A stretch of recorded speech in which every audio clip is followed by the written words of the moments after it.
Hello, how is everybody doing today? Hi, Oakley. Hey Omar, How are you? I'm awesome. How are you? We're doing all right here in California, in Los Angeles. It's a crazy monitoring of just air quality. I literally am having to decide whether or not my youngest daughter can go to capoeira, depending on how well the air is. And so it's an intense moment right now.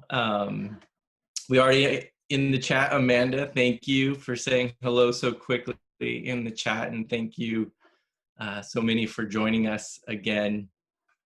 See some dear friends here. Denise, Chris, great to see you. If you're down in Texas. Yes, sir. Thank you, everyone. Omar, thrilled to see you. Mm-hmm. So before we jump into this week's topic of flow state, I really wanted to do two things. One is a one-word check-in. And since there's just a handful of us, maybe we can go off mic or unmute yourself. And for today's one-word check-in is, what season are you in? I think one of the things about this year has just been, in some ways, the blurriness of time. And so just taking a moment, take a breath in, just really sort of feel into this moment. What season are you in? We'll go ahead and kind of do this popcorn style. So as you feel like that word is coming to you, feel free to share. Transition. Recovery.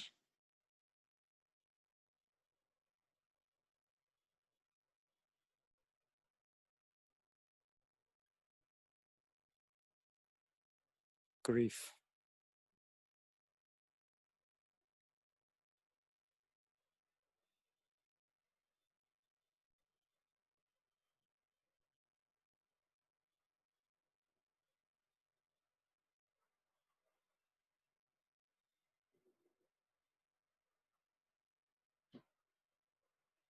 Do you have a word, Oakley? Well, when you said season, Omar, I was thinking of like fall, winter, spring. Mm. And it felt like a fall time, it felt like this, like we're continuing this inward energy. And at the same time, for me, there are really deep things brewing in that deep regenerative spring energy, sort of that phoenix from the flames feeling. So I would say I think I'm in that powerful, deep, rooty, generative time. Denise, it's okay. You want to share a few words? There's a couple that speak to you. I can't find one. Truly, it's grappling. That is my word. My season. So I'm going to sound like a city kid right now, because the season that I'm feeling, I think this happens in spring, is when you do the planting, right? And so you're not even adding the water yet. You're not harvesting. You're not sort of, you're not hibernating. Just this moment just feels like a moment of planting. So did you get that taken care of? Is that, I'm gonna put that on mute. So the other, and if you haven't gone yet, just feel free to just flag in the chat and we'll catch.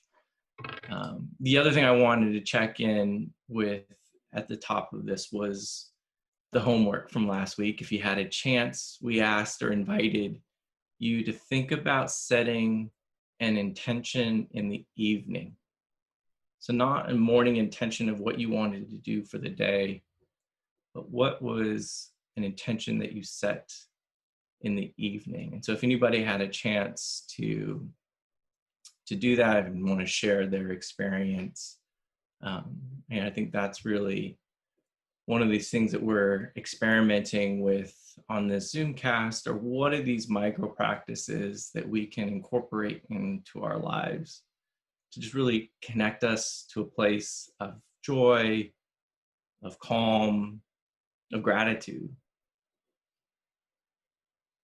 Anybody experiment with the intention?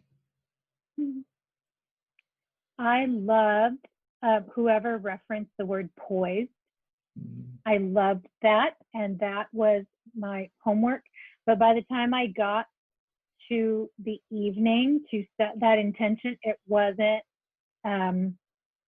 what I needed anymore. It wasn't like I needed that more for the morning, it seemed, than for the evening. And so it didn't serve. So I need to find, I'm still looking for my intention. I'm going to set a new one this week. Denise, I'm curious. I mean, do you want to take a second here together and just think about, like, in the evening time, what comes up for you? What would be an energy that would feel supportive for you in the evening? You know, it's a scenario of everyone in the same place all the time, and I realized over the course of the week that was cumulative. So by evening, poise still works, but not in the same way, or not in a way that it's served by the evening. So yeah, it's kind of that daily ebb and flow, and how to manage that. I guess at that juncture I need to. And then there's a conflict of being in it, and then stepping out to self-care. Mm-hmm. That's my own personal, journey. Yeah. Daily. Yeah, I really hear that. So it sounds like, because everybody's together a lot right now, it sounds like there's an accumulation by the evening where you're kind of like, poise no longer serves. Now I need some sort of personal time or escape, or I need things to shift. But some sort of deeper support that kind of almost clears the space for you. Right. So back to your clearing exercise. I'm going to revisit that. Yeah, that would be a good one. Definitely. Yeah. What I also love Go about ahead. it, Denise, is even if the word poise wasn't your word for the evening, the fact that you had the word became like a reference point for your day regardless. And I think that's some ways part of setting an intention is, what's the reference point, right? This month we're talking about the Vision series, and we started it off with the North Star. And to me, the North Star is just always an orientation point. And unless we have that orientation point, then we're just sort of like blowing in the wind. And so whether or not poise was the right word for that moment, it gave a reference point. One of my favorite prompts in our app, we give daily prompts, and it was, what is something read today that sparks joy for you? And for the rest of the day, I was just seeing red in all these magical places. I was at this stoplight, and there was this beautiful brand new building with red trim on it, and then I was seeing the stoplights of the cars with the stoplight, and it just became this like magical moment of red that I wouldn't have noticed if I hadn't just had that orientation from the beginning of my day of just noticing for something red. And so I think part, again, of these intentions is not so much the technical part of it. It's not as if, okay, if I don't create this intention and it doesn't manifest in this way, then I'm doing it right or wrong. It's more about, okay, how am I laying breadcrumbs so that I can actually have a trail to follow? And doesn't really matter where the trail takes me, but I can at least see where I have been and get a little bit of an orientation of where I'm going. awesome description. I'm sitting here, Omar, being like, wow, that's such a good capture. Star, man. Wow.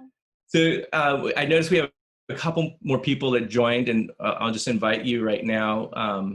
One is, if you have, what season are you in? And so whether that's just sort of an emotional feeling or fall, winter, spring, to feel free to either unmute and share your one word season that you're in, or feel free to add it into the chat. Awesome. So we're waiting for you guys to add into the chat or unmute. I'm just going to add one thought here with Denise, because we're in this great conversation. I want to just point out for all of us, because I have a resonance with part of what you're experiencing. I'm like, oh, I know that space in my life where I feel like, okay, I'm full. Like, I'm full, everybody. Time out. I need something other than poise and other than to like get myself through this. And this may be a little bit different for you, Denise, so I'll just share on my personal life.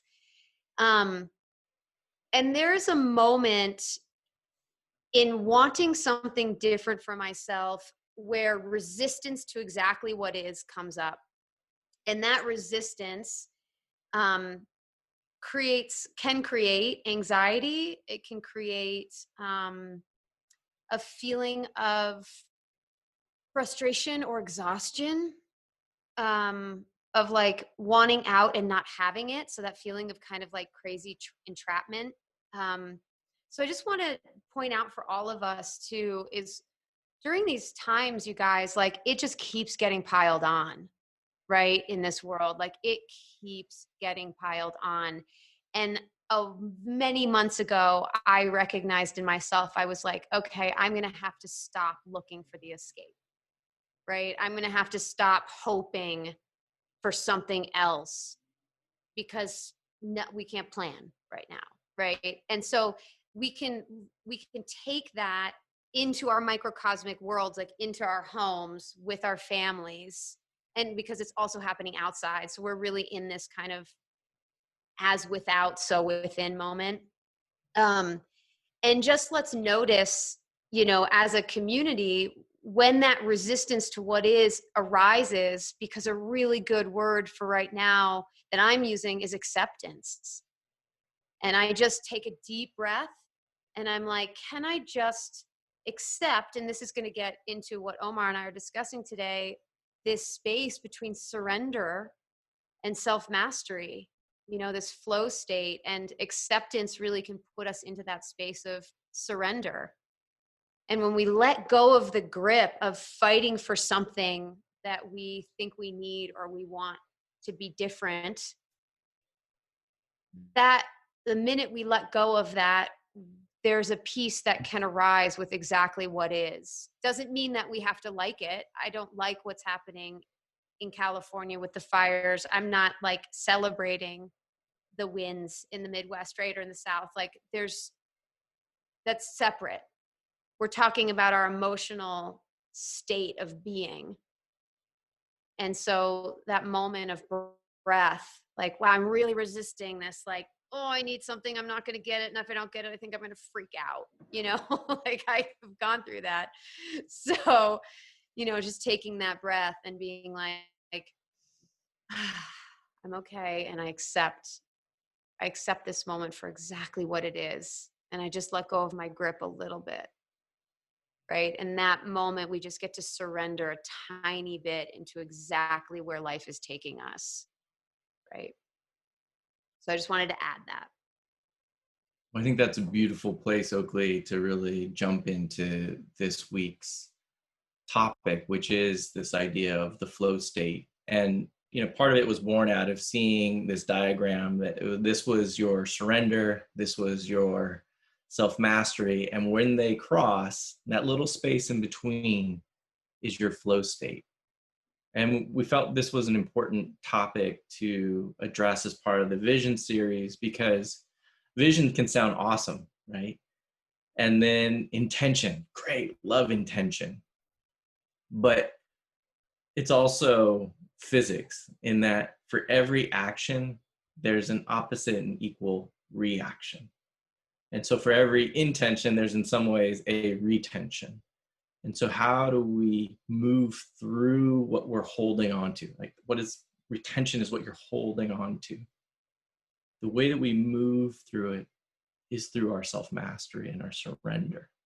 And so by embracing the surrender and by embracing the self-mastery in these practices, we're able to actually break through what is holding us back. And that's really, I think, an essential component to making the vision possible, and to like keep dropping those breadcrumbs so that you can keep moving forward. And I think this is one of the reasons that Omar and I wanted to talk about this, is because when people create a North Star in their life, there's a certain level of drive and control that we want as we move toward it. Like, I'm going to set my vision and I'm going to focus on it, and anything else, I'm either going to like elbow out of the way, or I'm going to like muscle my way through. And there's kind of this like hyper vigilance control vibe that can happen for a lot of us. And I always get, as a therapist with my clients, people ask me this all the time, like, where do I let go? And if it's not happening, like, where do I let go and just let life happen? And where do I create? I don't get it. Like, how do I create powerfully and let go? Like, I don't get the dance, right? And so we're in this talk a lot when it comes to flow state and alignment. So surrender. What is that, Omar? Yeah, so this is the beautiful thing about doing a live program, is that the emotions are real, the moment is real. And Oakley, Denise, a few people know, I lost our dog, our family dog of 14 years this past weekend. And, you know, I have two daughters. They're 10 and 12 years old. They've only known our dog in their life. We literally got our dog Pico 2 weeks after we bought this house. And so this house has only known our dog. And we were grateful for the time that we had with her. And I couldn't but help think about surrender and this letting go. We were very present to the time that we had with her, very present to the transition that she was making. And to just be in that moment, knowing there wasn't anything else to do. There was no more vet visits. There was no more vitamins or anything. It was just, all we could do was to honor and witness what was going on with her. And so each night we were singing a song. I had our ukulele, and we were just present and singing and holding witness. So I think part of surrender is just that witnessing and just sort of acknowledging. It's not actually moving closer to or away from. And when we do that, I just sort of felt like we were creating this container. And the container was just allowing us to hold space. We didn't have to worry about what we were putting in the container. We didn't have to worry about anything outside the container. All we had to do in this moment was just hold the space. And so for me, this is just how I'm coming at surrender this week, of just how am I holding space, not needing to go closer, not needing to step away, and just being present to where I am. It's so beautiful. I'm really moved by that, because I'm starting to think of surrender in the past 3 months, and how much I've surrendered without having realized it until right now. We've talked about surrender a lot leading up to this, but when I surrender in my life, I have to say that things that I had always hoped for and beyond that occur. But I don't know that they're going to come when I'm letting go. I think that's the tough part, right? Is it's not your choice. Mm-hmm. That's the hard part of surrender. Like, the beautiful part of self-mastery is your choice. It's all about your control and your ability to get things done. The hard part of surrender is that it's really outside of your choice. And I think that the dance to that part is then where's that line between the letting go and the sort of c'est la vie, that's just life. And I think that's why it's the two parts, right? It is an acknowledgement that we have some agency, but also it's not really up to us. Right now I'm thinking about the Buddhist practice or like the Zen practice of archery. And when they talk about the Zen of archery, the archer can pick the instruments, pick the bow, he can pick the arrow, he can practice, she can practice day in and day out, can set it up. But once the arrow is released, it's out of your control. And I think and that's like in a very set up environment where there is a clear target, the distance, you can kind of predict the wind and the change. And the truth of life is that those things are all moving. The target is often moving. The circumstances, we started what season you're in, and obviously all the changes in weather that are happening right now. There's a lot of variables. And so part of that practice is, I think of the archer, the self-mastery of setting up, and then the surrender of letting the arrow go. And that's then the beautiful balance between those two practices. I would say the self-mastery, to add to that, is the I that's responsible for what's going on for me, right? So just with you and I creating this Zoomcast together, Omar, like there's been so many iterations in the background, of like the bigger picture. And I think that that's such a beautiful example of you and I moving towards this vision that we've created for people and for each other and for our own vision, right? This kind of collective creation that we keep moving toward, but they have these like iterations along the way. And I have just noticed how I have let go of a certain semblance of like controlling how it's supposed to be, and just surrendering to its evolution, like stepping back, but also being masterful in holding the outcome. Right? So I'm holding the outcome in my mind, in my heart, and we've done that work. We know how to hold the outcome. Like we've covered that in these Zoomcasts, right? So there's the intention of holding the outcome. And then there's the self-mastery of managing my feelings, right? Like if I get nervous and scared about an iteration that like brings up stuff for me, those feelings are mine to manage, right? They're not like, I shouldn't react.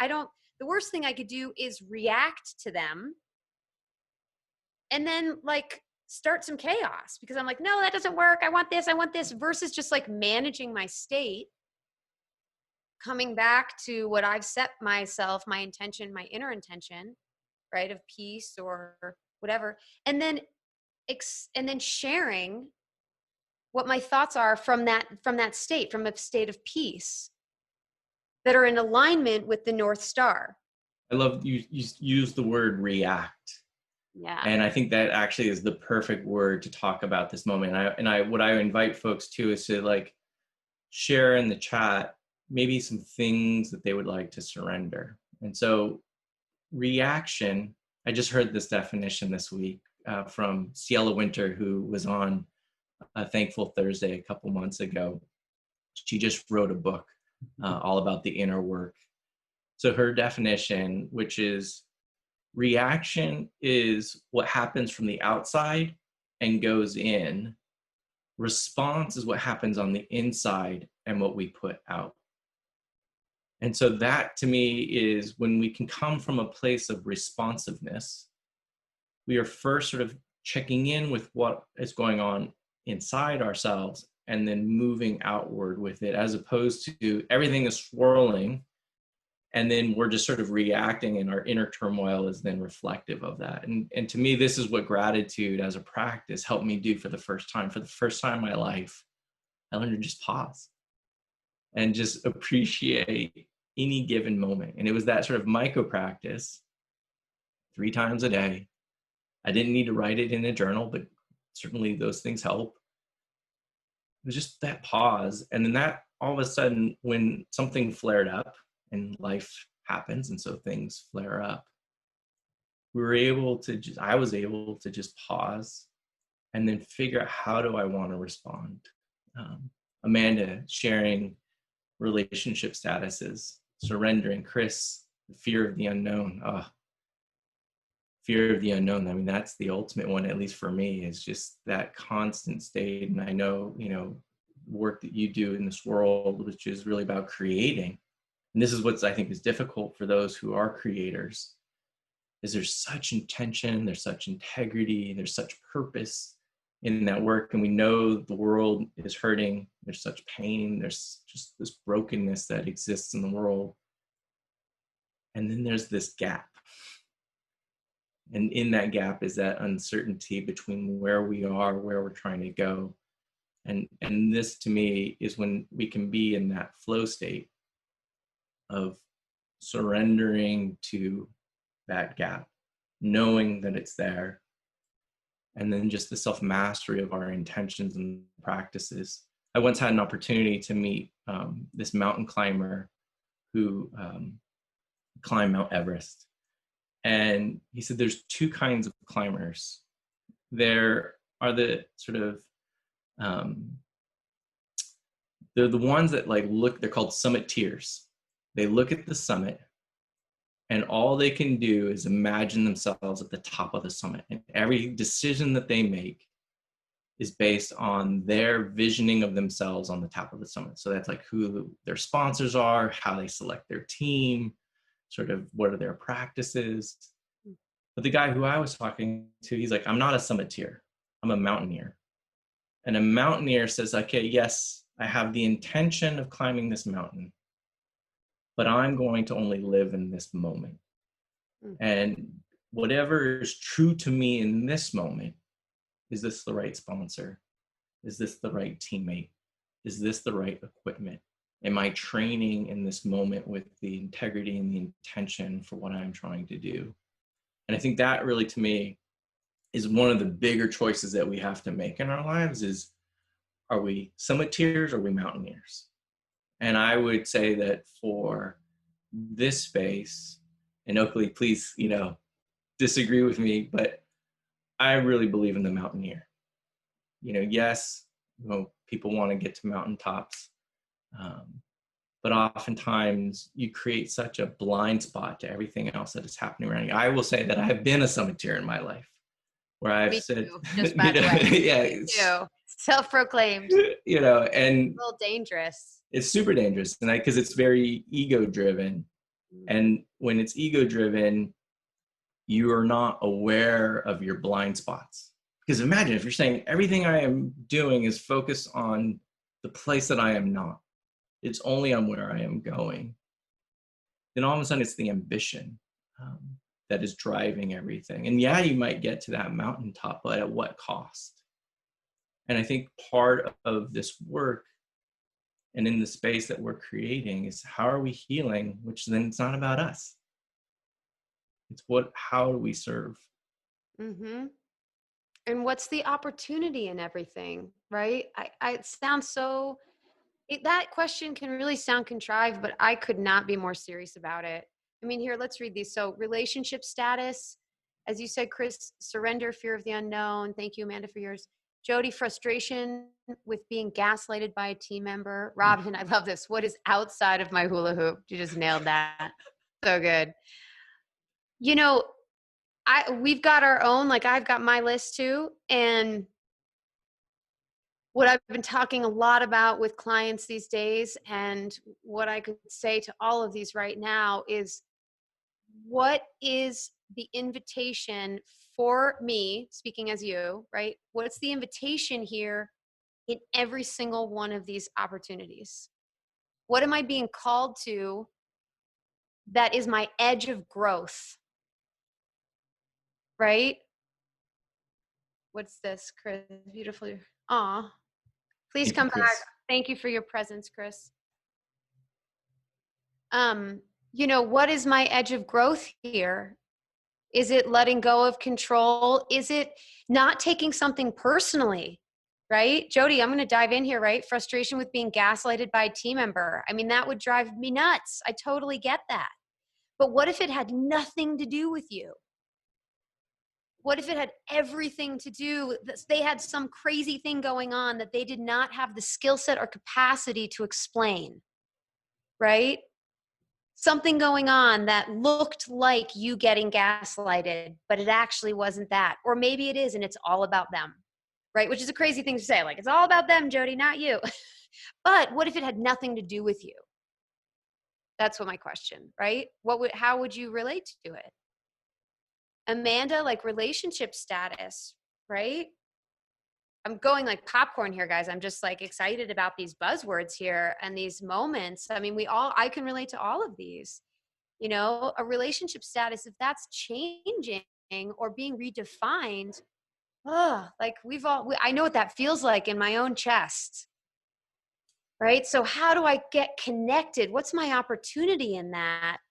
Is it like, for me, it would be to get more deeply connected to who I am inside of myself and just like let go a little bit. Or maybe it's really declare what I want from my life and see if other people are willing to show up to meet me there. Right? Robin, outside of the hula hoop, I mean, are you here, Robin?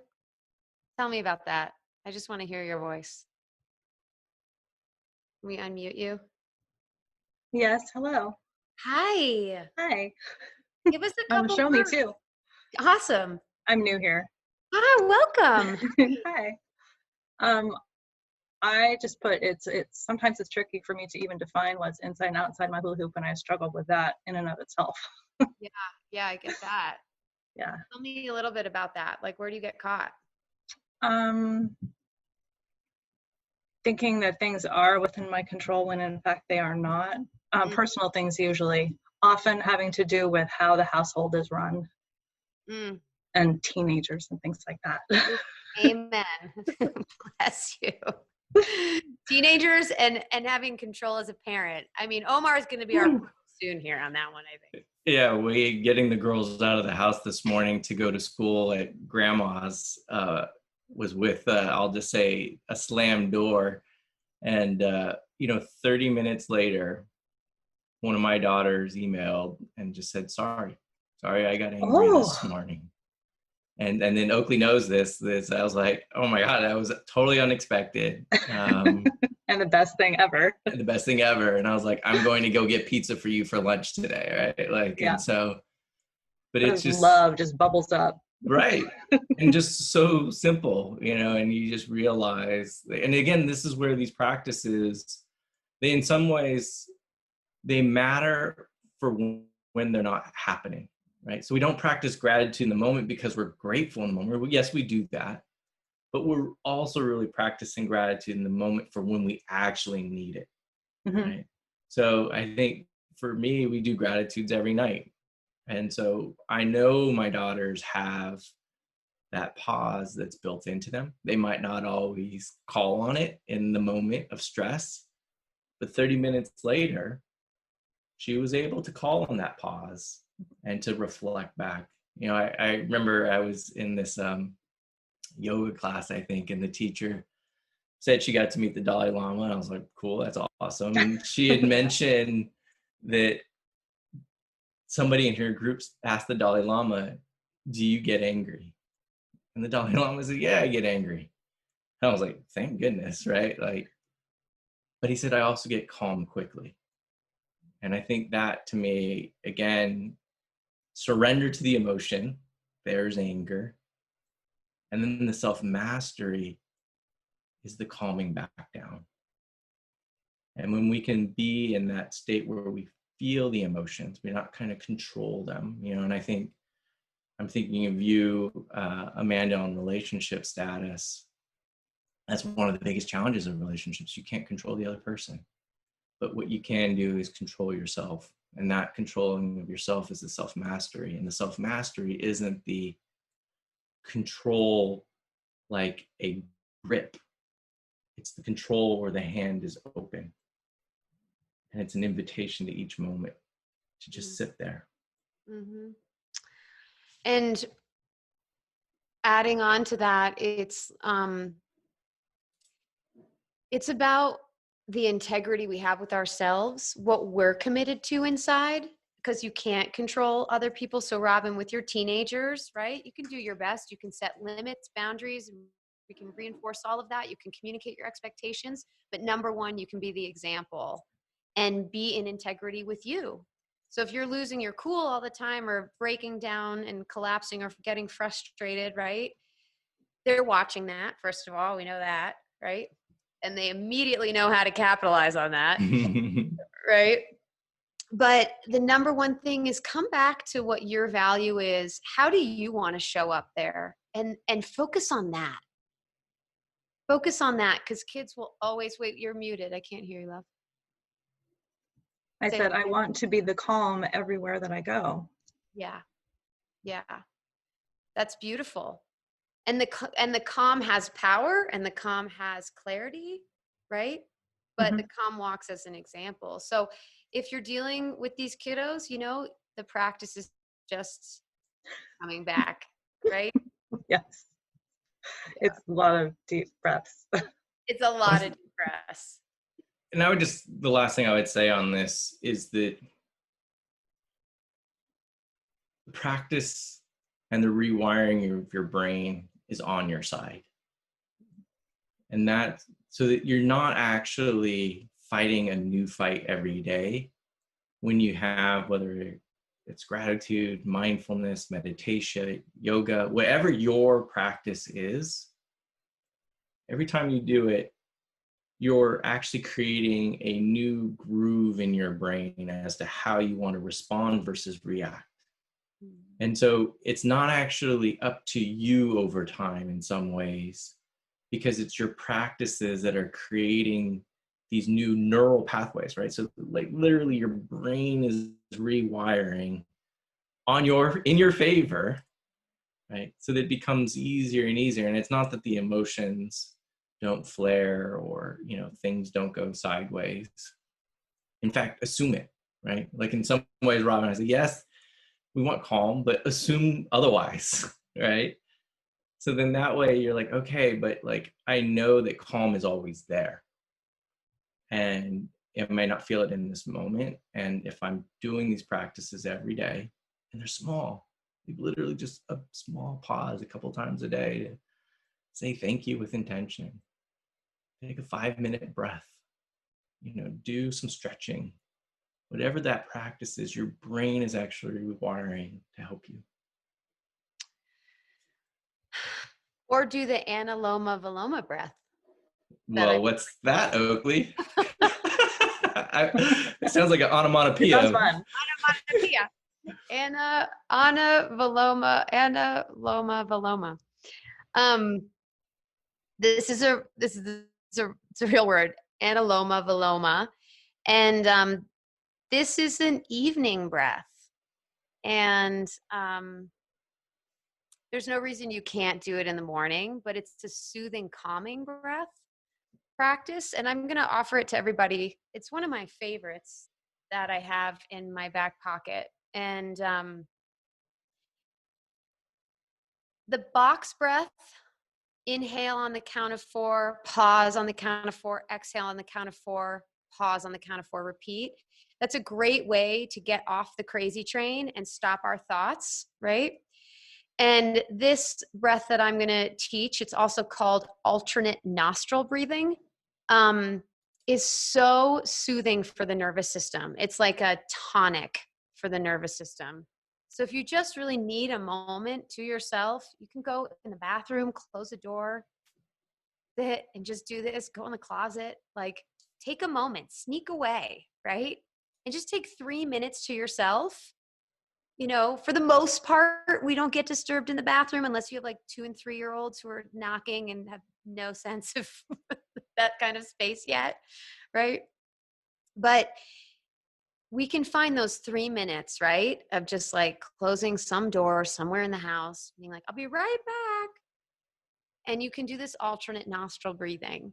And the way it goes is, I'll show you first, the thumb and the middle finger. Okay, so you're gonna alternate like this from one nostril to the other. So this one gets closed and then this one gets closed.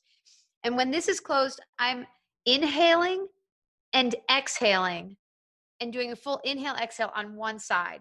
And then I go here and I inhale and I exhale. Inhale, exhale, inhale, exhale, inhale, exhale. So we're going to try it together and I'll guide you guys. And we're just going to do it for like a good 60, 90 seconds. And just take note of where you're at, you know, how you feel right now. And then we're going to take note of how you feel after. So just close your eyes for a moment. Take the breath in and exhale. And now with your thumb, place it on one of your nostrils and close the nostril with your thumb.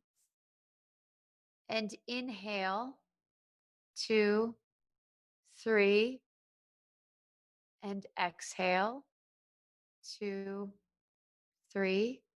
Now switch sides. Inhale and exhale.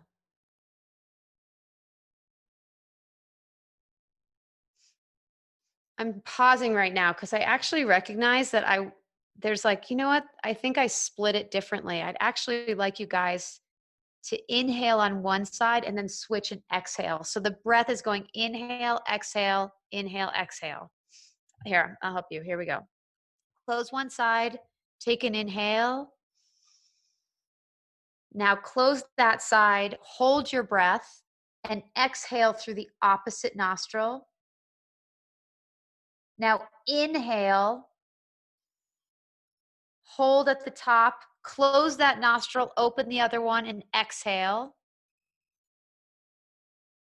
Inhale on that same side, pause at the top, close the nostril, open the other one, and exhale. Inhale, pause, other nostril, exhale. Inhale, pause at the top, other nostril, exhale. Inhale, pause at the top, close, open the other nostril, exhale. Inhale, close, hold the breath, close, open the other nostril, exhale. Little more, inhale, pause at the top, close the nostril, open the other one, exhale. Inhale, pause at the top, close the nostril, open the other one, exhale. Inhale, hold at the top, close the nostril, open the other one, exhale. Inhale, 2 more. Go to the other side, exhale. Inhale, go to the other side, exhale. Inhale, go to the other side and exhale.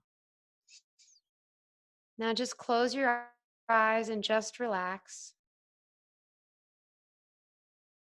And this alternate nostril breathing can rebalance the hemispheres of the brain. So just notice if you feel any movement of just a sense of present moment, being back in the present moment. And take a deep breath in this present moment. And exhale. And just open your eyes in this state where there's nothing to do, nothing to fix, and just be here, open and present.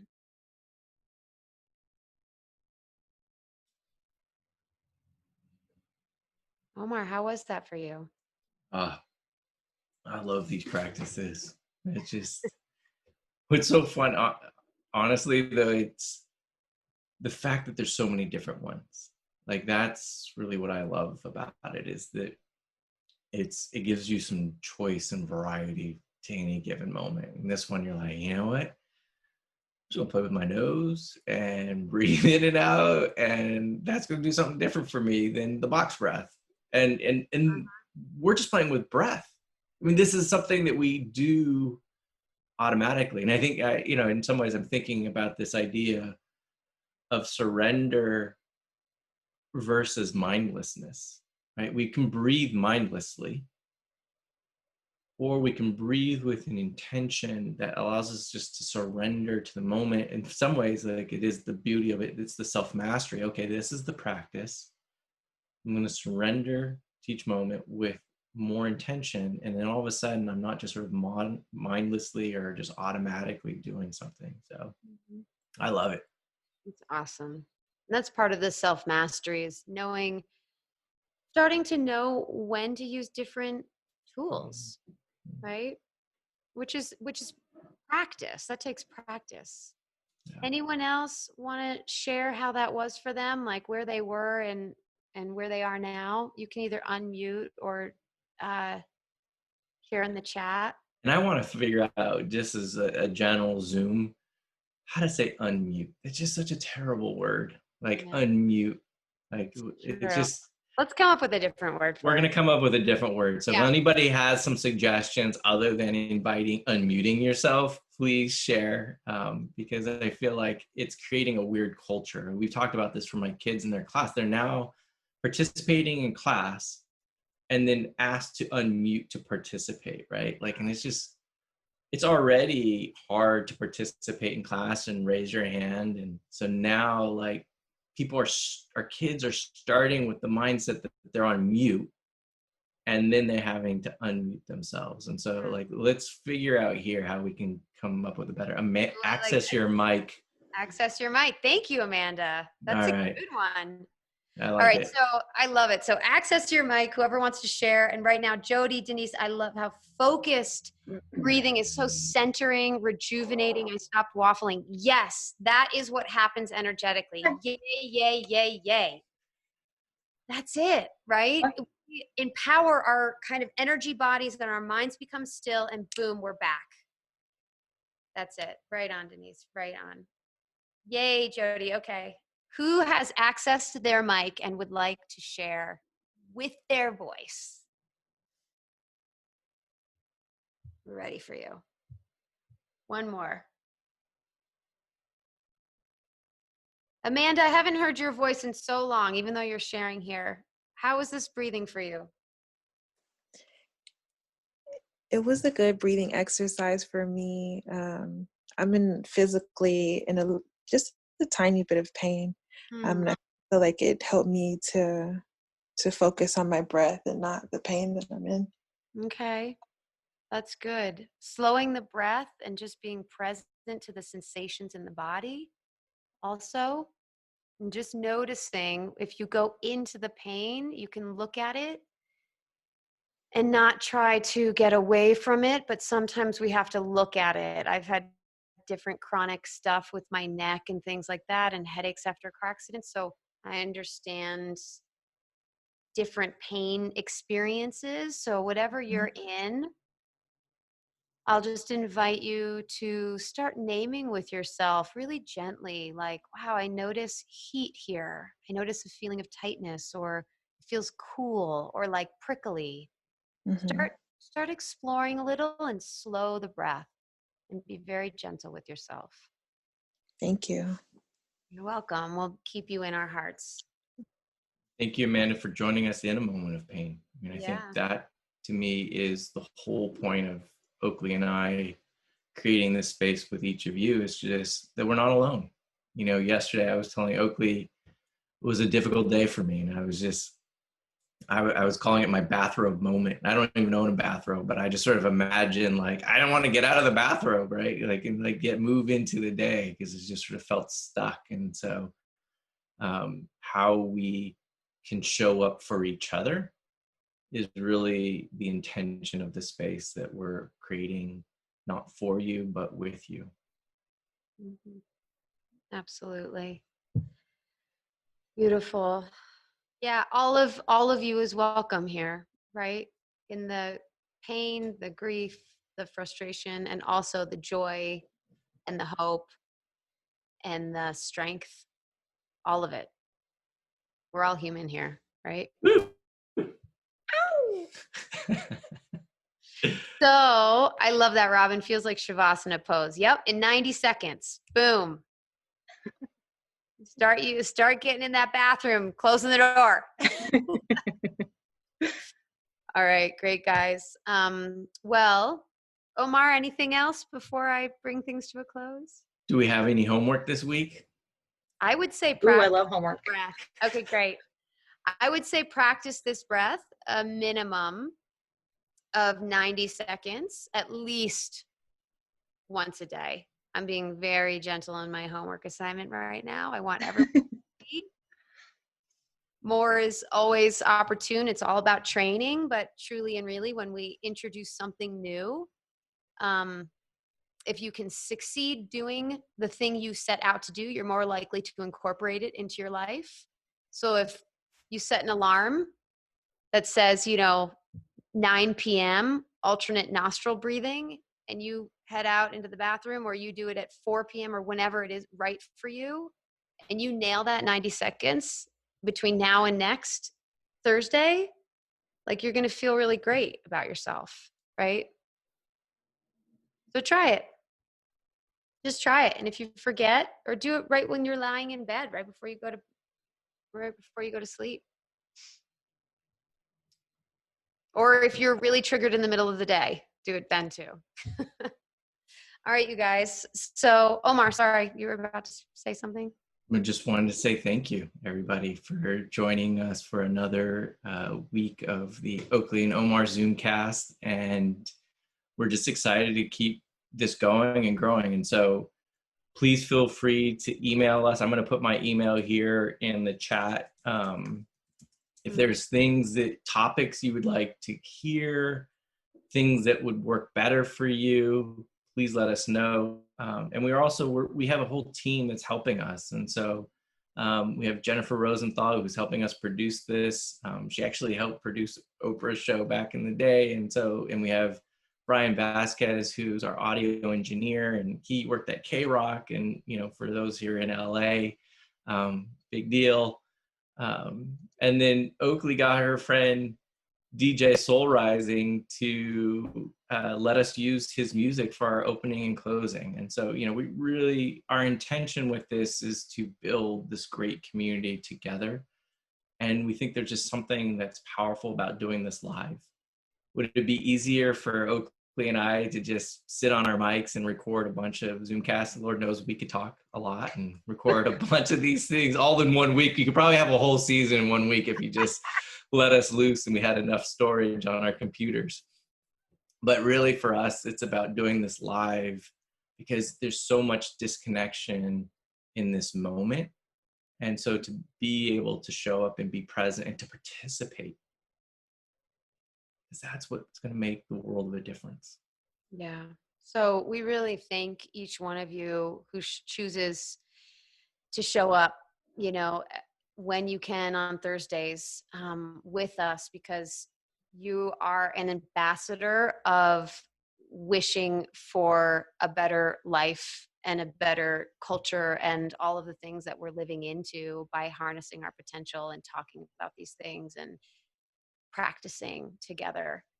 So on that note, let's just close our eyes and take a big deep breath together. And from the heart, let's exhale our gratitude first to ourselves for making it here. It takes something. We know that you have other things that you could be doing. It takes something to be here. And we thank you. And I'd love you to offer gratitude to yourself to get here, to be here. And then let's take another inhale. And let's exhale through the heart and offer our gratitude to each person who showed up tonight on this call, on this Zoomcast, and to all of those who will watch this and participate in the future. And just washing each other in gratitude for all that we are, individually and collectively. And may you have a beautiful rest of your evening wherever you are. We're with you. Thank you. Thank you, everyone. Thank you. Thank you. Guys, thank you, Robin. Thank you, Amanda. Thank you. Thank you, Denise.